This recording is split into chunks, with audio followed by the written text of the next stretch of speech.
Amid oil price hikes and global economic uncertainties, the IMF has raised South Korea's inflation forecast to 3.6% for this year. But it maintained the country's growth projection at 1.4% amid slow recovery in exports. Our Moon Hye-ryeon has the details. The International Monetary Fund's latest report has predicted that the country will reach its 2% inflation target by the end of next year.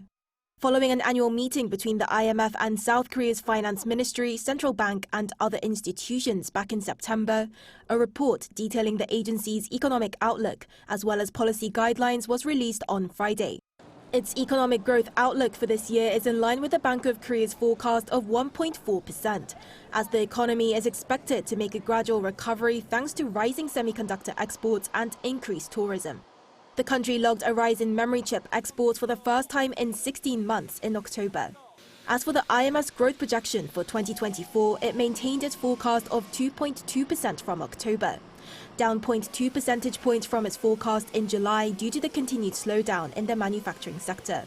Meanwhile, inflation is expected to keep slowing, reaching 3.6% this year and 2.4% next year, before reaching the country's inflation target of 2% by the end of 2024. This is a hike of 0.2 percentage points for 2023 and 0.1 percentage points for 2024 from its forecast in October.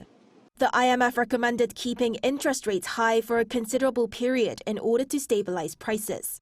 It also evaluated South Korea's current monetary policy as being appropriate, as the BOK kept its benchmark interest rate unchanged last month.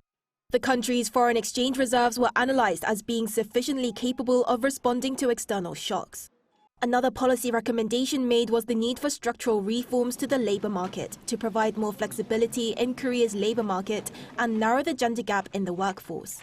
With South Korea's aging population, the IMF said that pension reforms were needed to address high elderly poverty rates and maintain fiscal soundness. Bolder policies to respond to climate change were also cited as being needed in order to meet the government's greenhouse gas reduction goal for 2030. Moon Hye-ryeon, Arirang News.